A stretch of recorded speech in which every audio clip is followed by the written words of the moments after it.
नए कृषि कानूनों के खिलाफ किसान आंदोलन के समर्थन में कांग्रेस अध्यक्ष राहुल गांधी ने राष्ट्रपति रामनाथ कोविंद से मुलाकात की। उधर मार्च निकालने और राष्ट्रपति से मुलाकात करने की कोशिश के दौरान प्रियंका गांधी सहित कई कांग्रेस नेताओं को हिरासत में ले लिया गया। इस दौरान राहुल और प्रियंका गांधी दोनों मोदी सरकार पर जमकर बरसे। राहुल गांधी ने कहा कि नरेंद्र मोदी जी का एक ही लक्ष्य है कि दो चार बड़े उद्योगपतियों के लिए पैसा बनाना। जो लोग मोदी जी के खिलाफ खड़े होते हैं उनके खिलाफ कुछ न कुछ बोलते हैं, किसान को आतंकवादी कहते हैं। कल को मोहन भागवत भी उनके खिलाफ खड़े हो गए तो उन्हें भी आतंकवादी बोल देंगे। अभी मैं कुछ दिन पहले ऑपोजिशन पार्टीज के लीडर्स के साथ गया और अब हम कांग्रेस पार्टी के जो सीनियर लीडर्स हैं उनके साथ गए। राष्ट्रपति से हमने कहा कि ये जो कानून बनाए गए हैं ये किसान विरोधी कानून है और इससे किसानों का ज़बरदस्त नुकसान होने वाला है, मजदूरों का, किसानों का। सरकार ने कहा था कि ये कानून किसान के फायदे के हैं और देश को दिख रहा है कि किसान कानून के खिलाफ खड़ा हुआ है। और मैं प्रधानमंत्री जी से कहना चाहता हूं कि ये किसान हटेगा नहीं। प्रधानमंत्री को ये नहीं सोचना चाहिए कि किसान और मजदूर घर चले जाएंगे, नहीं जाएंगे। जब तक ये कानून वापस नहीं लिया जाएगा, जॉइंट सेशन कीजिए और कानून को एकदम वापस लीजिए, क्योंकि किसान वापस नहीं जाने वाला है। और हम सब, विपक्ष की सब पार्टियां किसानों के साथ, मजदूरों के साथ खड़े हैं और खड़े रहेंगे। जिस प्रकार से ये कानून पास किया गया वो भी बिल्कुल गलत था। बिना डिबेट किए, बिना किसानों से चर्चा किए, बिना मजदूरों से पूछे ये कानून ऊपर से थोप दिए गए और इन कानूनों को हटाना ही पड़ेगा, विद्रोह करना ही पड़ेगा। हम 3 लोग राष्ट्रपति के पास गए हैं, बट हम करोड़ों सिग्नेचर्स लेके गए। हम किसान की आवाज राष्ट्रपति जी को तक ले गए। सर्दी का मौसम है और पूरा देश देख रहा है कि किसान दुख में है, दर्द में है और मर भी रहे हैं। प्रधानमंत्री को सुनना ही पड़ेगा। और मैं एडवांस में चीज बोल देता हूं। मैंने कोरोना के बारे में बोला था कि नुकसान होने जा रहा है। उस समय किसी ने नहीं बात सुनी और आज मैं फिर से बोल रहा हूं, किसान के सामने, मजदूर के सामने कोई भी शक्ति नहीं खड़ी हो सकती है। अगर प्रधानमंत्री जी ने कानून वापस नहीं लिए, सिर्फ बीजेपी को नहीं, सिर्फ आरएसएस को नहीं, देश को नुकसान होने जा रहा है। बीजेपी, नरेंद्र मोदी जी का एक ही लक्ष्य है और वो किसान समझ गया है, मजदूर समझ गया है। लक्ष्य है कि उनके आसपास जो 2, 3, 4 बड़े क्रोनी कैपिटल्स हैं, उनके लिए पैसे बनाने का काम नरेंद्र मोदी जी करते हैं। जो भी नरेंद्र मोदी जी के खिलाफ खड़े होते हैं वो उनके बारे में कुछ ना कुछ गलत बोलते रहते हैं। किसान खड़े हो जाएंगे तो किसान को आतंकवादी बोलेंगे, मजदूर खड़े हो जाएंगे तो मजदूर को आतंकवादी बोलेंगे। एक दिन अगर मोहन भागवत खड़े हो गए तो कहेंगे ये भी आतंकवादी। मतलब जो भी नरेंद्र मोदी जी से सत्ता लेने की कोशिश करेगा वो आतंकवादी। और नरेंद्र मोदी किसके लिए काम कर रहे हैं वो मैंने आपको बता दिया। उनके 2-3 आसपास के क्रोनी कैपिटलिस्ट हैं जिनको वो पूरा हिंदुस्तान पकड़ा रहे हैं। ये रियलिटी है। There are millions of people who live off our agricultural system.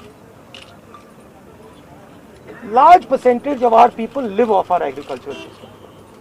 These are laborers, they are farmers, they are small traders. These are these people, and they are the backbone of the country. Now, we understand that agriculture has to be reformed. What we are saying is that if you destroy this system, these millions of people will have nothing to do. They will not be able to feed themselves. and you will create massive destruction, massive pain in the country. Why is the Prime Minister doing this? It is a very simple calculation. The Prime Minister is doing this because he wants to help 2 or 3 business people. He does not care what happens to these people. He will construct whatever narrative he has to construct to make sure that the wealth transfer that is taking place to 3 or 4 people continues. He will call people terrorists. He will call people anti-nationals. He will call people criminals. He will do whatever he has to do to transfer the wealth from these people, the backbone of this country, to those people, 3 or 4 of them, 5 of them. That's the crux. And we are fighting this. We are saying that in India, where you have destroyed the agricultural system, will not function. Just like I said, take Corona seriously. Corona is going to kill people in massive numbers if you do not act. At that time they said, scaremongering. Now they're not saying scaremongering. When I suggested to the Prime Minister that do not do this in a centralized way, give power to the chief ministers, he didn't do it. He caused thousands and thousands of people to die because he didn't do it. And then afterwards, after I said it in the press conference, he did it. So the point is, you have an incompetent man who is controlled by certain other people. This is what India has to understand. This is what all youngsters have to understand.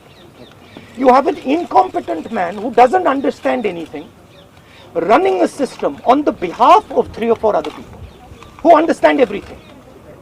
And their aim is to take huge amounts of money from the poor people of India and put it in their pockets. And that is what we are fighting.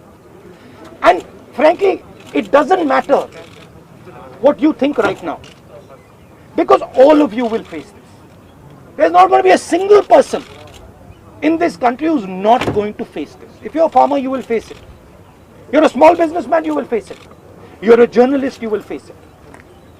This is an assault on the idea of India. That is why we're standing here. That is why I've gone to the president. That is why we've signed these forms. We are not allowed to go out.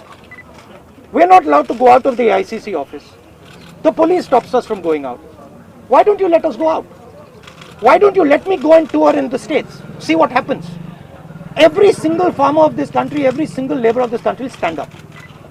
But आप police लगवाते हो, हाथरस जाते हो, arrest करते हो, तो AIC से हमारे MPs को बाहर नहीं निकलने देते हो, और फिर कहते हो कि भैया मतलब सब कुछ ठीक है. और Prime Minister needs to realize that there is a limit to this. आपने थोड़ा सा करना है, आपने 2-3 लोगों की मदद करनी है, थोड़ा सा करना है, आप कर सकते हो. बट जिस प्रकार से नरेंद्र मोदी कर रहे हैं, मैं फिर से दोहरा रहा हूं, हिंदुस्तान के किसी भी युवा को रोजगार नहीं मिलेगा.